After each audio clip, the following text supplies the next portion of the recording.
Hi friends, రాష్ట్ర భాషలో మనం సెకండ్ రోమన్ చెప్పుకోబోతున్నాం. చూడండి, కవి కా నామ్ బతాతే హుయే కిసి ఏ కవిత కా సారాంశ్ లిఖియే అని ఏదో ఒక కవిత యొక్క సారాంశాన్ని రాస్తే మనకి 10 మార్క్స్ వస్తాయి. అందులో మనకి ఫస్ట్ బాపు మనం విడిగా చేసుకున్న వాటిలో కూడా ఉంది. ఇది గెస్ట్ పేపర్ అనమాట. 22 సెప్టెంబర్లో జరగబోయే ఎగ్జామ్కి ఇవి గెస్ట్ క్వశ్చన్స్, ఇంపార్టెంట్ క్వశ్చన్స్. ఎక్కువ మంది స్టూడెంట్స్ అడగడం వల్ల నేను ఈ వీడియో చేయడం జరుగుతుందండి. కాబట్టి మీరు జాగ్రత్తగా చూసి స్కిప్ చేయకుండా చూసి నోట్ చేసుకోండి. బుక్ లేని వాళ్ళు రాసుకోవచ్చు. చూడండి, కవి పరిచయ్. ఫస్ట్ మనము సెకండ్ రోమన్ పెట్టుకోవాలి, బాపు అని పెట్టుకోవాలి. బాపు అని పెట్టుకుని సారాంశం అనమాట. దేనికైనా సరే ఫస్ట్ మనం కవి పరిచయం రాయాలి. కవి పరిచయం పెట్టి శ్రీ సుమిత్రానంద్ పంత్, జన్మ 25/1900 అంటే 1900 అంటారు దాన్ని. చూడండి, నెక్స్ట్ జన్మస్థానం ఉత్తరప్రదేశ్, ఆల్మోడ జిల్లాలో ఉత్తరప్రదేశ్ అనే స్టేట్లో కౌసర్ అనే గ్రామంలో పుట్టారైనా. నిధన్ అంటే ఈయన చనిపోయింది సన్ 1979. చూడండి, ఇప్పుడు మనము సారాంశంలోకి వెళ్దాం. చూడండి, సారాంశంలోకి వెళ్దాం. దునియా ప్రగతి కర్ చుకీ హై. ప్రపంచము చాలా గొప్ప ప్రగతి పదంలో నడుస్తూ ఉంది. आज मनुष्य के पास विज्ञान का ज्ञान है, उसके पास कई भौतिक साधना है, उसके पास आकाश विमान है, धन दौलत है, बिजली और बाप उसके सेवक हो गए हैं. అమ్మ చూడండి, ఇప్పుడు ధనం ఉంటే మనం అన్నీ కొనుక్కోగలుగుతున్నాము. సైంటిఫిక్గా మొత్తం అన్నీ కూడా సైన్స్ డెవలప్ అయింది కాబట్టి భౌతికంగా కొనుక్కోవాల్సినవి సుఖ సాధనాలన్నీ కూడా మనం కొనుక్కోగలుగుతున్నాం. ఆకాశంలో విమానంలో ప్రయాణం చేస్తున్నాము. బిజిలీ కరెంటు ద్వారాగా అన్నీ కూడా సేవలు అందుతున్నాయి మనకి. ఎలక్ట్రికల్ సామాన్లన్నీ కూడా. ఫిర్ భీ మనుష్య కై కష్ట ఉఠా రహా హై. అయినా కూడా మనుషులు కష్టాలు పూస్తూనే ఉన్నాయి. ఉస్కా జీవన్ అశాంత్ హై. వాళ్ళ జీవితము శాంతంగా ఉండట్లేదు, అశాంతిగా ఉంటుంది. ఇస్కా క్యా కారణ్ హై. కారణం ఏంటి? మనుషుని దూరీకో నజదీక్ బనా దియా హై. దూరాన్ని దగ్గరగా చేశారు. అంటే చూడండి, అమెరికా అది వెళ్ళాలంటే ఫ్లైట్లో చాలా ఫాస్ట్గా వెళ్ళిపోతున్నారు. సముద్ర ప్రయాణం కొన్ని నెలలు పట్టేది, కానీ ఇప్పుడు చూడండి, అంటే దూరం దగ్గర ఏంటంటే అదే విషయం. ఉస్నే సమయకో భీ జీత్ లియా హై. అంటే సమయం కూడా కవర్ అవుతోంది. మగర్ మనుషుకే పాస్ దయా కరుణ మమతా సే భరా ఉస్కా హృదయ నహీ హై. మనుషుల మధ్యలోనూ ఎలాగా దయ, కరుణ, ప్రేమ ఇలాంటివి మాత్రం కరువైపోయాయి. విజ్ఞానికే కారణం మనుష్యకి సోచనే సమజనేకి శక్తి కోగయి హై. సైన్స్ వల్ల ఏంటంటే మనుషులకి హెల్పింగ్ నేచర్ ఉండట్లేదు. మనుషులు ఆ మంచితనాన్ని ఆలోచించే శక్తి పోగొట్టుకుంటున్నారు. భౌతిక సాధనంకి ఇచ్చాకి కారణం మనిషికి ఆత్మ నష్ట హోగయి హై. మనిషి యొక్క ప్రేమలు దూరం అయిపోతున్నాయి. మనుష్య భౌతిక సాధన పానా చాతా హై, యహ ఠీక్ హై. మనుషులు భౌతికంగా సుఖపడడానికి సాధనాలు ఏర్పాటు చేసుకుంటున్నారు, ఓకే. మగర్ ఇన్ సాధనంకే కారణం మనిషికి అచ్చి భావనాయం నష్ట హో రహీ హై. దీనివల్ల మనుషులు మంచి మంచి భావనలన్నీ కూడా దూరం అయిపోతున్నాయి. యహ ఠీక్ నహీ హై, అది కరెక్ట్ కాదు. అచ్చి భావనాయం హర్ కహీ ఫైలేం, యహీ ఆజ్ దునియాకి జరూరత్ హై. మంచి భావనలు ఉండడం చాలా అవసరం. మనుష్య के दिल में फिर से మనుష్యతా का ప్రవేశ होना चाहिए. మనుషుల యొక్క మనసుల్లో మానవత్వం అనేటువంటిది ఉండాలి. మనుష్యత అంటే మానవత్వం. हे बापू, सब लोग आज भौतिक साधनाओं के बंधन से छुटकारा पाना चाहते हैं. మనుషుల యొక్క భౌతిక సాధనాల ద్వారాగా భౌతిక సాధనాలు అనే బంధాల నుంచి విముక్తులు కావాలి. इसलिए तुम्हारी ओर देखते हैं, इस बंधन से छुटकारा पाने का, చుటకారా అంటే విముక్తి, ఉపాయ బతావో లోగోంకో చూడావో.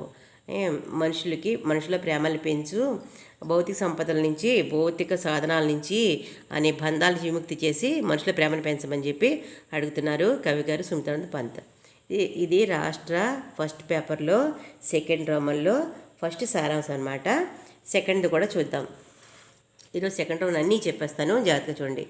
మా అంటే అమ్మ గురించి. కవి పరిచయం చూడమ్మా. అంటే చాయిస్ నేను అన్నీ చెప్తాను, అందులో అవన్నీ చదువుకుంటే ఏదో ఒకటి ఎగ్జామ్లో ఖచ్చితంగా వస్తుందని అర్థం. ఇంపార్టెంట్ అయినవన్నీ నేను చెప్తున్నాను, మిస్ అవ్వద్దు. కవి శ్రీ ఏకాంత శ్రీవాస్తవ్, జన్మ 8/2/1964 అట. జన్మస్థాన్ ఛత్తీస్గఢ్ అటమ్మా, రాయపూర్ జిల్లా ఛత్తీస్గఢ్లో పుట్టారు ఈయన. మాతా కే హాత్ మే సుయి ఔర్ దాగా హై. అమ్మ చూడు, తల్లి చేతిలో సూది ఉంటుంది, దారం ఉంటుంది. జబ్ హమారీ కమీజ్ ఫట్ జాతా హై తో తబ్ మా ఉస్ పర్ పైబంద్ లగాతీ హై. అమ్మ చూడండి, తల్లి మన యొక్క చొక్కాకి బొత్తం ఊడిందంటే చిరిగినా కూడా వెంటనే కుట్టి పెడుతుంది. పైబంద్ देखने में अच्छा नहीं लगता, इसलिए माँ उसे पैबंद पर बेलबूट काट देती है, तब बहुत सुंदर लगता है.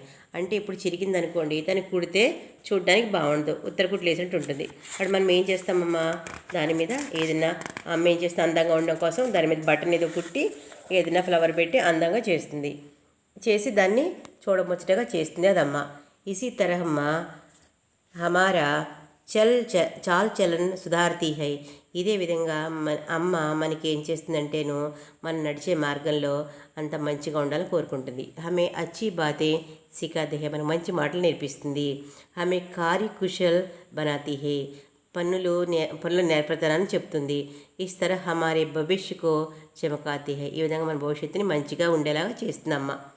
కందీల్ రాత్ భర్ జలతీ హై ఔర్ సవేరా హోనే పర్ ఆరాం కర్తీ హై. చూడండి, కందీల్ రాత్ భర్, రాత్రిళ్ళు మనం లైట్ వెలిగించుకుంటాము, పగలవగానే ఏమవుతుంది, ఆ లైట్ రెస్ట్ తీసుకుంటుంది, అంటే వెలుగునివ్వదు. రాత్రి చంద్రుడు ఎలా వెలిగినిస్తాడు, అలాగే పగ సూర్యుడు వెలిగినిస్తాడు. ఈ విధంగా లైట్ గురించి చెప్తున్నారు. బోర్ కా తారా తడకే నజర్ ఆతా హై, ఫిర్ ఆరాం కర్నే చల్ జాతా హై. మా రాత్ ఔర్ దిన్ హమారే లియే జాగతీ రహతీ హై. అమ్మ మన కోసం రాత్రి పగలు కూడా మేలుకొని ఉంటుంది. కభీ ఆరాం నహీ కర్తీ, ఆమె రెస్ట్ తీసుకోదు. నదీ కినారోంకో ఉపజాము బనాతి హై, నది లాగా ఎప్పుడు కూడా ఎలాగా మనకి శక్తినిస్తూ ఉంటుంది. మా హమారి జీవనకు సుఖమై బనాతి హై, తల్లి మన జీవితానికి సుఖాలను ఇస్తుంది. ధరతీకో హమ్ కష్ట దేతే హై, ఫిర్ భీ వహ్ హమారా ఆధార్ బనీ రహతీ హై. వైజ్ఞానిక్ कहते हैं कि धरती एक अदृश्य दूरी पर घूमते है. ధరతి అంటే భూమి ఒక అదృశ్యమైన శక్తి ద్వారాగా తిరుగుతూ ఉంది. घूमते हैं అంటే హమ్ జో కష్ట దేతే హై ఉన్కో మా సహ లేతి హై. మనకి ఏ కష్టం వచ్చినా సరే అమ్మ మనకి సలహా ఇస్తూ ఉంటుంది, సహిస్తుంది. మనం కష్టపెట్టినా కూడా అమ్మ సహిస్తుంది. హమారి సాంసోంకి ధురీ పర్ ఘూమతి హై, ఆమె ఊపిరితో మనము బతుకుతున్నాము. హమేషా హమారా ఖ్యాల్ రఖతీ హై, ఎప్పుడు అమ్మని గుర్తుపెట్టుకోవాలి. మా హమే సుఖీ రఖతీ హై, హమారే దుఃఖోं को दूर करती है, हमारी పసంద్కి చీజే లా దేతి హై. అమ్మ మనకి సుఖాన్ని ఇస్తుంది, దుఃఖాలను పోగొడుతుంది, మనకి మంచిగా ఉండేలా చేసి మంచి వస్తువులు మనకి ఇస్తుంది. ఆమె ప్యార్సే ఉటాతి, మళ్ళీ ప్రేమను పెంచుతుంది. ఇది అమ్మ గురించి అమ్మ. ఇది రెండోది. ఫస్ట్ మనం బాపు గురించి చెప్పుకున్నాము, సెకండ్ మనము మా గురించి చెప్పుకున్నాం. చూడండి, ఇది ఫస్ట్ బాపు గురించి చెప్పుకున్నాం. సెకండ్ రోమన్లో రాష్ట్ర ఫస్ట్ పేపర్, సెకండ్ రోమన్లో 10 మార్క్స్ క్వశ్చన్స్ అమ్మవి. ఫస్ట్ బాపు గురించి చెప్పుకున్నాము, తర్వాత మా గురించి చెప్పుకున్నాం. ఇదిగో చూడండి, మా గురించి చెప్పుకున్నాం. ఇప్పుడు మనం మూడో చెప్పుకుంటున్నాం. చూడండి, ఏక్ ఆశీర్వాద్. కవి పరిచయం. కవి శ్రీ దుష్యంత్ కుమార్ అట. జన్మం 1/9/1933. జన్మస్థానం ఉత్తరప్రదేశ్ రాజ్పూర్. నిధన్ 30/12/1975 అట. చూడండమ్మా, कभी नवयुवकों को आशीर्वाद देते हैं कि तुम बड़ी बड़ी चीज़ें का स्वप्न देखो, फिर उस स्वप्न को सच बनाने के लिए मेहनत करो. माँ बाप का दुलार, प्रेम, दोस्ती आदि भावनाएं सुखदायक होती है, मगर वे प्रगति करने नहीं देती. इसलिए तुम भावनाओं को छोड़ो, जिम्मेदारी के बारे में सोचो, వాస్తవికతకు అపనావో ఆగే బడో అంటున్నారు. చూడండి, ఈయన ఏమంటున్నారంటే నవ యువకులకి సలహా ఇస్తున్నారు. ఎవరు? శ్రీవాత్సవ్ దుష్యంత్ కుమార్. చూడండి, దుష్యంత్ కుమార్ మనకి ఆశీర్వాదాన్ని ఇస్తూ పెద్ద పెద్ద స్వప్నాలు, పెద్ద పెద్ద కళలు కనండి, వాటిని సాకారం చేసుకోండి అని. ఫిర్ ఉస్ స్వప్నకో సచ్ బనో, మీరు మంచి కళలు కనండి, వాటిని నిజం చేసుకోండి, దానికోసం పరిశ్రమించండి అని చెప్తున్నారు అనమాట. అప్పుడు మన సుఖాలు వస్తాయి. మనం కోరుకున్నది రావాలంటే మనం ఏం చేయాలి? కష్టపడాలి ఫస్ట్. చూడండి, నెక్స్ట్ ఇక్కడ ఉంది చూడండి.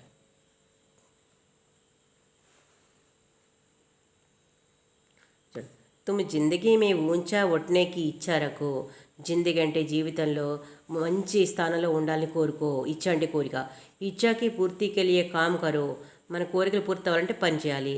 పరిస్థితి తుమ్కో నీచే ఖీంచేగి, పరిస్థితులు మన కిందకి దిగజారుతాయి, కానీ తుమ్ అటల్ రహో, నువ్వు స్థిరంగా ఉండు. Iska మతలబ్ yeah Nahi K తుమ్కో ఖుష్ Rahana he నహీ చాహియే, అలా చేయకపోతే మనము ఆనందాన్ని పొందలేము. తుమ్ హసో గావో ఖుష్ రహో, నువ్వు నవ్వుతూ ఉండు, పాటలు పాడుకో, ఆనందంగా ఉండు. తుమ్ హర్ బాత్ फर्क कर सीखने का उत्साह रखो, उसे सीखते समय जो कष्ट आते हैं उनको भोगो झेलो, यह सब करोगे तो तुम ఆత్మావలంబి బనోగే. అమ్మ చూడండి, మనం ఏదైనా ఒక డ్రీమ్ పెట్టుకున్నప్పుడు సక్సెస్ అవ్వడానికి మధ్యలో కష్టాలు వచ్చినా కూడా మనం స్థిరంగా ఉండాలి. అటరహన సీకు అంటున్నారు. అండ్ మన యొక్క కళలు పెద్దవై ఉండాలి, మంచివై ఉండాలి. అవి తీర్చుకోవడానికి మనం పరిశ్రమ చేయాలి, స్థిరంగా ఉండాలి. కష్టాలు వచ్చినా కూడా మనం తట్టుకుని ఆ కళలను సాకారం చేసుకోవడానికి సిద్ధపడాలి. అప్పుడు మనం అనుకున్నవన్నీ సాధించగలుగుతామని కవి చెప్తున్నారు. కరెక్టే కదా. నెక్స్ట్ ఇంకోటి చెప్పుకుందామా, 4th వన్. ఈ 4 చెప్పుకుంటే మనం ఏదో ఒకటి తప్పకుండా రాగలుగుతాం కదా. అందుకని మీరు 4 చదవండి. కట్ పుతలి హై యా జీవన్ హై. కవి పరిచయం. శ్రీ నిదా ఫాజిలీ, జన్మ 12/10/1938, जन्मस्थान नई दिल्ली अट. कवि मनुष्य से कहते हैं कि हम लोग कठपुतली है, भगवान हमें जैसे नचा रहा है वैसे हम लोग नाच रहे हैं. అమ్మ, మనము దేవుడు చేసిన బొమ్మలు అమ్మ. అందుకని భగవంతుడు మనని ఎలాగట ఆయన నాట్యం చేయమంటే నాట్యం చేస్తాం, ఆయన ఎలా చెప్తే అలా ఆడతామని చెప్తున్నారు కవి గారు. ఇస్లియే తుమ్ జీతే జావో కూర్చో మత్ సోచో. అందుకని నువ్వు మంచిగా ఉండు, మంచిగా బతుకు, ఏం ఆలోచించకు. సోచనేసే హీ సారీ ఓల్చే పైదా హోతీ హై. మనం ఆలోచించే కొద్దీ మన కష్టాలు చిక్కులు వస్తాయి. ఇస్లియే తుమ్ కుచ్ మత్ సోచో, నువ్వు ఏమీ కూడా ఆలోచించుకుంటున్నారు కవి. చూడండి, జీవన్ కి కహానీ మే హమే జో పాత్ర దియా జాతా హై. జీవితం అనే కథలో మనకు ఒక పాత్ర ఇచ్చాడు భగవంతుడు. ఉస్కే అనుసార్ हम अभिनय करते हैं. ఆయన ఏ పోర్షన్ ఇస్తే మనం అది యాక్ట్ చేయాలి. కిసీ సే హమ్ కభీ దూర్ హో జాతే హై తో కభీ ఉసీ సే హమారా మిలన్ హోతా హై. మనం దేనికైతే దూరంగా ఉందాం అనుకుంటామో అదే మన దగ్గరికి వస్తూ ఉంటుంది. ఇస్కే బారే మే తుమ్ కుచ్ మత్ సోచో, దీని గురించి నువ్వు ఇప్పుడు ఆలోచించకు. తుమ్ జీతే జావో, నువ్వు బ్రతుకు ఆనందంగా. జబ్ తక్ తుమ్ అభినయ్ కర్ సకో అభినయ్ కరో, ఎప్పుడు కూడా అభినయము చేస్తూ ఉండు, అంటే నీ నటన నువ్వు చేయి. जब तक जाते हो तब मौत की गोद में बैठकर आराम करो. మనము చావు వచ్చినప్పుడే మనము రెస్ట్ తీసుకోవాలి. అంతవరకు మనం భగవంతుడు చెప్పిన ఆటలో మనం భాగస్వాములమే. మగర్ జీతే సమయ్ జీవన్ కే బారే మే షికాయత్ మత్ కరో. జీవితంలో ఎప్పుడు వెతుకుతూ ఉండడం కాదు. తుమ్ కుచ్ మత్ సోచో, నువ్వు దేని గురించి కూడా ఆలోచించుకో. తుమ్ జీతే జావో, ఎప్పుడు కూడా హ్యాపీగా ఉండు, జీవించు అని చెప్తున్నారు కవి గారు. శ్రీ నిదా ఫజలి, ఆయన కట్పుతలి హై యా జీవన్ హై అని దాని గురించి చెప్పారనమాట. ఇంకా కొంచెం ముందు చెప్పుకుందాము. చూడండి, हर धर्म यही कहता है कि भगवान तुमको जैसा रखते हैं तुम वैसा रही, तुम इस पर विश्वास करो. భగవంతుడు ఎలా చెప్తే అలాగే చేయాలి. మనం ఎక్కడ నిలబడితే అక్కడే ఉండాలి. దీని మీద మీరు నమ్మకం ఉంచండి. जब तब सांस चलती है तुम जीते रहो, మన ఊపిరినంత వరకు మనం బతకాలి. అన్య బాతోంకే బారే మే మత్ సోచో, కే విషయం గురించి కూడా ఆలోచించొద్దని చెప్పి మన కవి గారు చెప్పారు. మనం 4 సారాంశాలు చెప్పుకున్నాం కదా. 10 మార్క్స్ కోసం ఈ 4 చదివితే ఏదో ఒకటి ఖచ్చితంగా వస్తుంది మీకు ఎగ్జామ్లో. ఇప్పుడు చూడండి, చిన్నది చెప్పుకుందాము. 3rd రోమన్లో ఈ దోహంకో కంఠస్థ రూప్ జోమ్ కా చోమ్ లిఖియే అట. చూడండి, ఇక్కడ ఎన్ని ఇచ్చారు మనకి? 4 ఇచ్చారు. ఈ 4 మనం 2 రాయాల్సి ఉంటుంది. మనం 4 చదువుదాం. చదివితే ఏవో 2 వస్తాయి కదా. చూద్దాం. చూడండి, रूखी सूखी खाए के ठंडा पानी पियो, देख पराई चौपड़े मत ललचावे जीव. रूखी सूखी खाए के ठंडा पानी पियो, देख पराई चौपड़े मत ललचावे जीव. धीरे धीरे रेमना धीरे सब कुछ होई, माली सींचई सौगड़ा ఋతు ఆయే ఫల్ హోయ్. ఇవి మీరు బై హార్ట్ చేయాలి. ఏలేని కాలేనే చదవాలి. ఓకే, దీన్ని మీరు మైనింగ్ లేని రాయక్కర్లేదు. ఇలా ఉండాలి రాస్తారు. స్టార్టింగ్ ఎండింగ్ ఇస్తాడు, మనం మధ్యలో రాయాల్సి ఉంటుంది. మనం మొత్తం చదువుకుందాం. చూడండి, ఖైర్ ఖూన్ కాంసీ ఖుషి బైర్ ప్రీతి మదపాన్, రహిమన్ దాబే న దబై జానత్ సకల్ జహాన్. చూడండి, ఇంకోసారి చెప్తాను. ఖైర్ ఖూన్ కాంసీ ఖుషి బైర్ ప్రీతి మదపాన్, రహిమన్ దాబే న దబై జానత్ సకల్ జహాన్. फोर्थ वन, रहीमन देख बड़ेन को लघु न दीजिए डारी, जहाँ काम ఆవై సుయి కహా కరే తర్వారి. చూడండి, ఈ 4 పోయమ్స్ నేర్చుకోవడం వల్ల మీకు ఏవో రెండు చూడండి, దోహంకో కంఠస్థ జోంకా త్యోమ్ అన్నాడు కదా, ఏవో రెండు రాయాలి. ఈ నాలుగులో ఏవో రెండు రాస్తే మనకి ఎగ్జామ్లో ఇచ్చినవి వస్తాయి. కాబట్టి మీరు ఈ 4 చదువుకోండి. తర్వాత మనం చెప్పుకున్న 4 సారాంశాలు చెప్పుకుని మనకు 10 మార్క్స్ వస్తాయి. ఓకేనా? ఇవి మీరు చదువు. అంతకుముందు ఫస్ట్ అవర్ కూడా చెప్పాను కదా, ఇవన్నీ మీరు చదువుకుని ఏం చేస్తారంటే చక్కగా బై హార్ట్ చేసుకుని పేపర్లో రాసుకుంటే ఒక బుక్ పెట్టుకుని రాసుకోండి. అప్పుడు మీకు ఎగ్జామ్లో ఈజీ అవుతుంది రాయడం. మనకు లాంగ్వేజ్ బాగా వస్తుంది. ఎగ్జామ్ పాస్ అవ్వడమే కాదు, మనకు లాంగ్వేజ్ కూడా కావాలి. నెక్స్ట్ వీడియోలో మళ్ళీ మీ ముందు ఉంటాను. మీరు తప్పకుండా లైక్ చేయండి, షేర్ చేయండి, సబ్స్క్రైబ్ చేయండి. నెక్స్ట్ ఏం చేస్తారంటే నాకు కమెంట్స్ పెట్టండి. అప్పుడు మీకు ఎలా ఉపయోగమో నాకు అర్థమవుతుంది. అందరికీ ధన్యవాదాలు.